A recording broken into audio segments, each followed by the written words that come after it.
It's Thursday night in the A. You know what that means. Kelly Price and Tori McElhaney is coming at you on Rise Up Tonight, presented by AT&T. What's going on, Atlanta? I know y'all are feeling good after a 4-2 start to this thing, something the Falcons haven't done, Tori, since 2016. There it is. Better yet, honestly, all 4 of those wins have come against NFC opponents. Now that's actually something to talk about too. Also, for the first time since 2016, the Falcons combined 74 points scored in the last 2 games, the highest 2-game total for them since weeks 14 and 15 of that 2016 season. Let's huddle up about it, y'all. Let's huddle up with Kelly and Tori on the world of Falcons football. Something else it feels like the Falcons haven't done in a while: win those games they're supposed to win, like they actually did on Sunday against a struggling Panthers squad. It was even Kirk Cousins' pregame message and challenge to his team. He wanted to see if this was, as he said, quote, a mature football team in this moment. This season they've gone from playing in close games to winning those close games and winning games we've seen them drop in the past. And while the Falcons trailed for a minute in Carolina, they did ultimately take control of this game. They punted once, not counting the ends of halves. They scored on their final 6 possessions. The defense shut it down, allowing just 1 field goal in that second half, and that's what you want to see them do every game, no matter who's the underdog in it. What did we say last week? Didn't we say the Falcons needed a decisive win, one that included a lead of some sort, a cushion, if you will? Well, we finally got a little bit of a stress-free Sunday this past week, thanks to one key moment that I don't think people are talking that much about. That A.J. Terrell interception that set up a 9-play drive that ran over 5 minutes of clock in the fourth quarter. That's the moment that has been missing from Falcons games to this point. It's the moment that put this game away. And how the offense has been winning has been impressive as well, Tori, which is to say they're winning in different ways. This week, the run game steps up with its biggest performance to date. The week before, Kirk Cousins and the passing attack just goes off. Right now, the Falcons rank 8th in the NFL in total offense. Each game requires a different strategy, and the best part is this offense seems equipped to meet all and any of those challenges with the playmakers they have all over the place. And they're doing it. They're actually doing the thing that we thought they could do. Here's the thing. I think Raheem Morris said it best after the game, that the Falcons are just taking what the defense is giving them. Tampa Bay wants to load the box and sell out to stop the run. Okay, here's 509 passing yards from Big Kirko. The Panthers see that and want to ease up the front and help the secondary. Here comes Bijan and Tyler dragging defenders in their wake. We've seen 2 games now where different elements of this offense has clicked, and I think that bodes well for what we could see from this offense moving forward. Absolutely. And the defense did its fair share of playmaking as well. A.J. Terrell, as you said, nabbed his first interception since 2021. Clark Phillips recorded his first career pick, which he almost took to the house, but made one of the most selfless moves I've seen in a long time, sliding at that 6-yard line to let the offense run out the clock, secure the dub. Meanwhile, Nate Landman returns to the lineup with a career-high 2 fumbles. The second straight week a Falcon forced 2 fumbles, BT dubs. Now, I know you'll want to see some sacks, I know, but with all of that going on, it honestly just seems like a matter of time at this point until the defense kind of levels up to that. Yeah, so if there's one thing that hasn't clicked for this team in 2024, it's pressures and sacks. Even though the Falcons are blitzing at a rate that lands them in the top 10 among teams in the league, their QB pressure rate is last in the league. That's not where they want to be, point blank, period. Grady Jarrett talked about it this week, that you can't panic about this lack of production, but you do have to have a sense of urgency to figure something out to fix it, because it could be a big difference maker in a game down the road. For sure.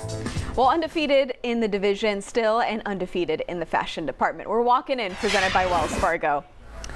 First, our Kohl's Cash King, Kirk Cousins, as Darnell Mooney said the other day. He has some type of swag. I guess his swag is maybe no swag. But let's call it dad swag, or maybe fall swag, Tori, because I am digging the fall vibes, the color scheme here. We've got forecasts under 60 degrees. It's time for flannel. If there's something that Kirk can do, it's rock a flannel. But the matching pants, too, is he modeling for Kohl's catalog or getting ready to throw for 225 yards? The world may never know. The Kohl's Cash burning a hole in those pockets right there. Well, next up, the power of friendship. Yes. Not only do the Falcons Falcons secondary produced 2 picks this week. It also produced an incredible graphic tee of themselves. As we know, only the best friend groups, group chats, alliances on Survivor, or position groups have nicknames Tori, and I need DeMarco Hellens and Clark Phillips to let a girl know where I can get my own Crash Out Crew t-shirt. I have so many questions about these shirts. Who designed them? Who executed the plan to get them made? Do they have any more for Kelly and I? I mean, come on, guys. These are the actual questions that we need actual answers to. It's like when the plan makes it out of the group chat. There you I love to see it. I need one. Next, not so much a fashion statement as another t-shirt statement here for Nate Landman. He was reactivated this week. He takes a page out of Michael Jordan's book with the subtle, "I'm back." I love it. You think when Troy Anderson comes back from his knee injury that Nate will actually let him borrow the shirt? Are we just going to be passing this thing around to everyone when they come back from injury? Because I actually don't hate that idea. No, I think that's actually a fantastic idea. Finally, the man we cannot seem to keep out of this segment, Justin Simmons, does it again. Another matching set, or do we call this joggers and a jacket? This one, a subtle Falcons red and black color scheme. I love it. Part of this segment has really turned into a what will Justin do next? Exactly. Can I just say that I haven't been disappointed to this point. Another Atlanta Falcon who is always on the walk-in and short list, Kadarrell Hodge, who I sat down with this week to talk about pretty much everything other than football.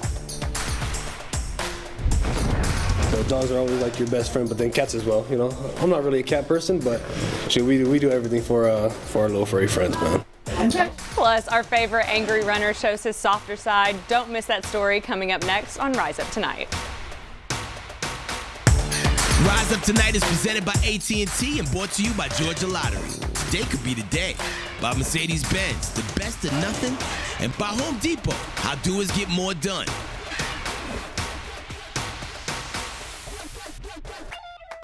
Falcons fans, do you ever wonder what's really on your favorite player's mind? It's time for Question of the Week, brought to you by Zaxby's, Famous Fingers and Sauces. Is there a jam that teammates would not expect you to listen to maybe before a game or something that hypes you up? Ooh, that's a great question.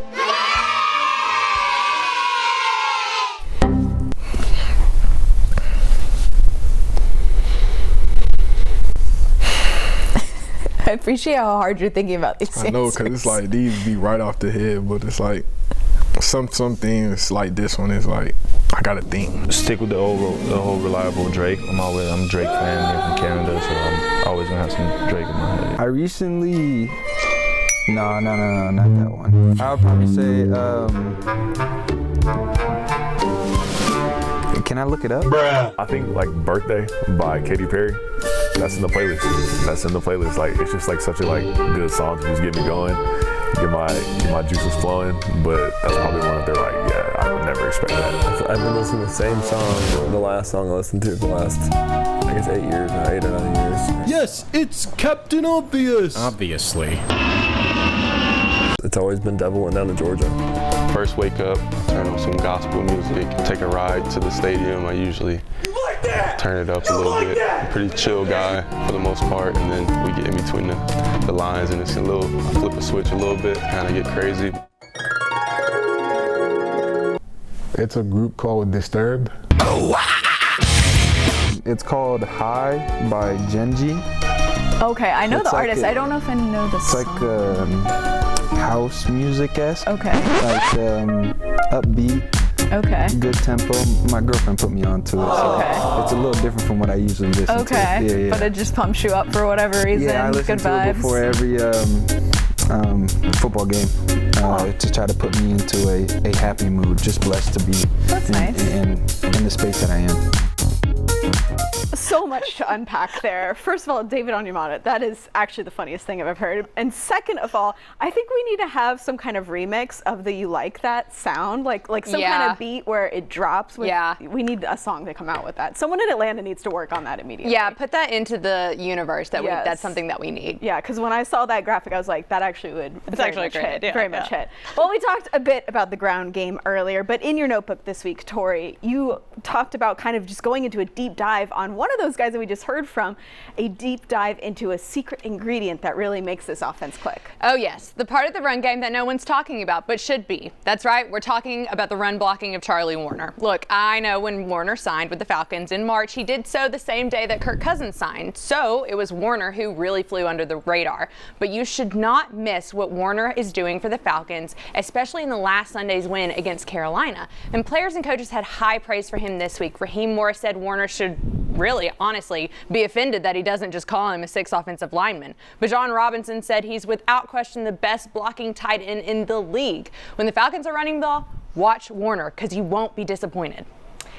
Well, coming off his highest rushing total since 2022, Tyler Algier certainly had that dog in him show out on Sunday. But get you a running back who can do both, helping some good boys and angry runs. Let's rise up for Atlanta, brought to you by Truist.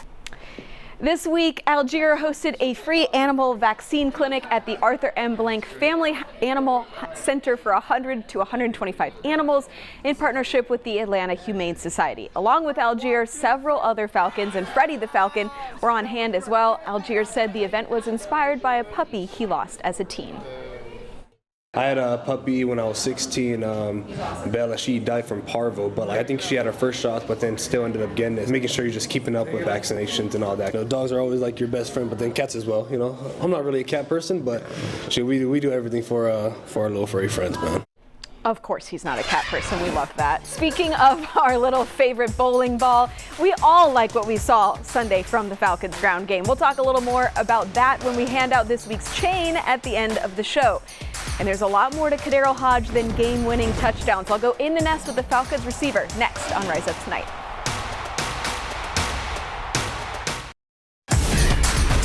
Welcome back to Rise Up Tonight. Let's head in the nest with Kelly, Tori, and this week's special guest, brought to you by Mercedes-Benz. And they're going to gun it, and it's caught. Kadero Hodge, 35, 30, Take it, baby. 20, 15, 10, 5, drive home safely.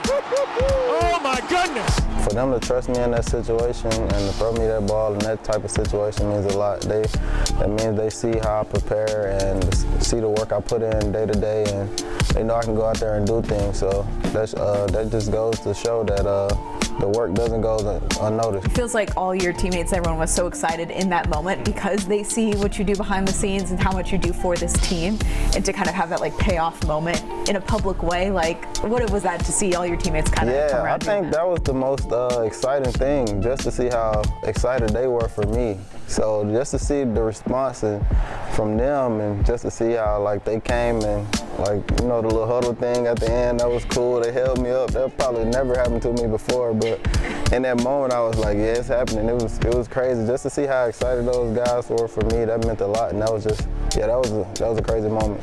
I know you've been here since 2022, so not like a tremendous amount of time, but so much has happened, I feel like, in those, this is now your third year here.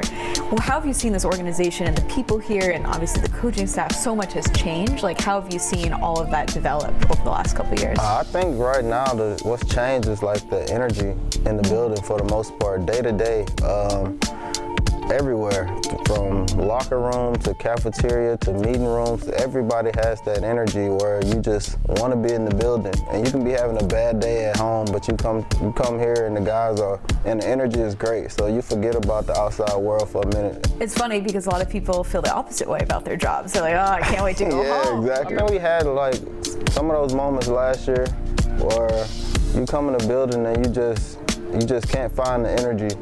And you just, I wouldn't say don't want to be here, because you're living your dream at the end of the day, but you don't have that energy. It's like you just want to like have conversation and want to be around everybody. So that's the biggest change, and it's a blessing.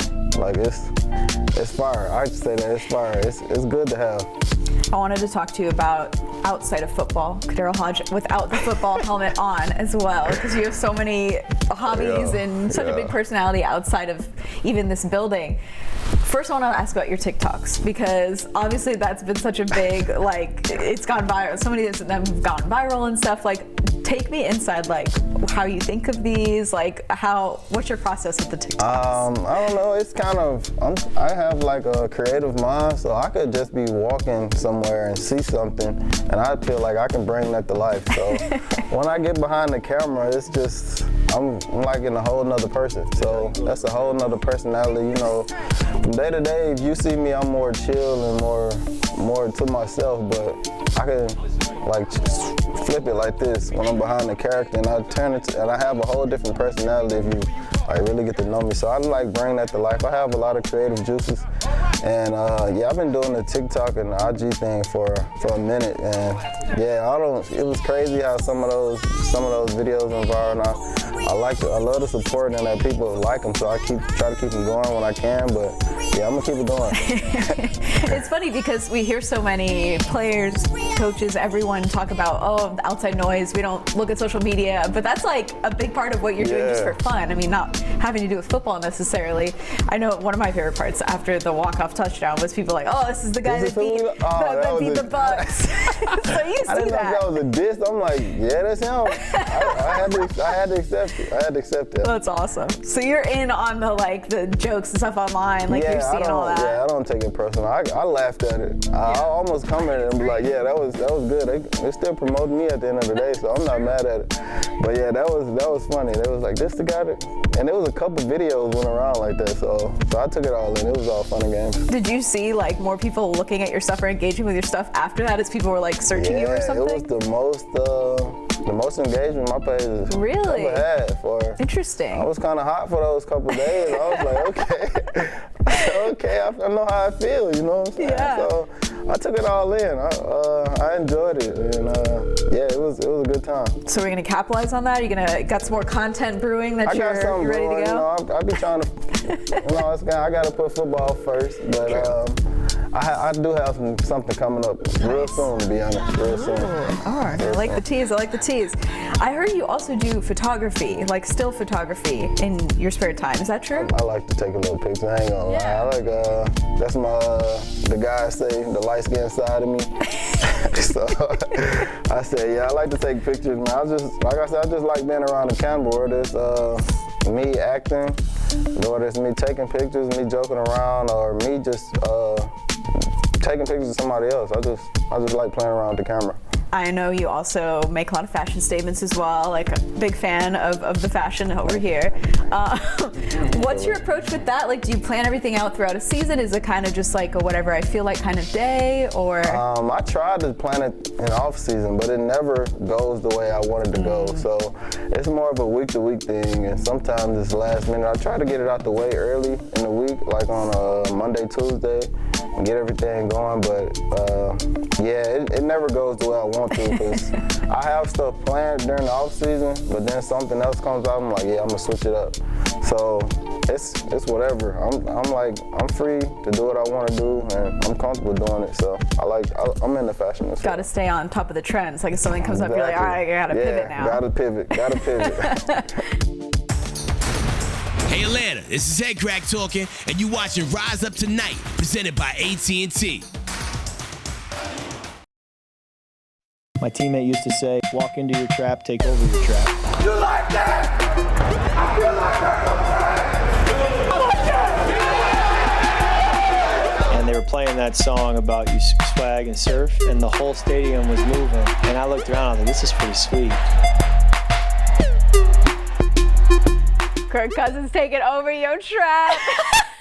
Kirk Cousins said it best on Sunday. When you run the football well, let's run the football. Even Zach Robinson said he has more fun calling plays when this run game is cooking and when Tyler Algier and Bijan Robinson are feeding. That's why we must split the Dirty Bird chain into two to reward the dual-headed monster that is the Falcons' dynamic running back duo. Honestly, Kelly, I'll kind of take it a step further. Let's split the chain up even more and give it to every player who had a hand in making the run game go last Sunday. I'm talking O-line, Charlie Warner, Drake London. So many guys were involved in making the run game work last week that I feel the need to pull a move from Mean Girls and just give everyone a piece of the crown, or in this case, the chain. And I'll say this too, before we get out of here, I have a feeling this game Sunday against the Seahawks could look very similar to last week with the ground game leading. Seattle's run defense is ranked close to the bottom in the league, giving up an average of 5 yards a run. I have a feeling Tyler and Bijan are revving up those engines. Meanwhile, for the Seahawks, their run game has not been getting going. Their offense, though, their passing offense ranks first in the NFL. What do you see the Falcons doing to defend that? I mean, you got to get that pass rush going. We've talked about it. This is not something that's been working very well for Atlanta so far.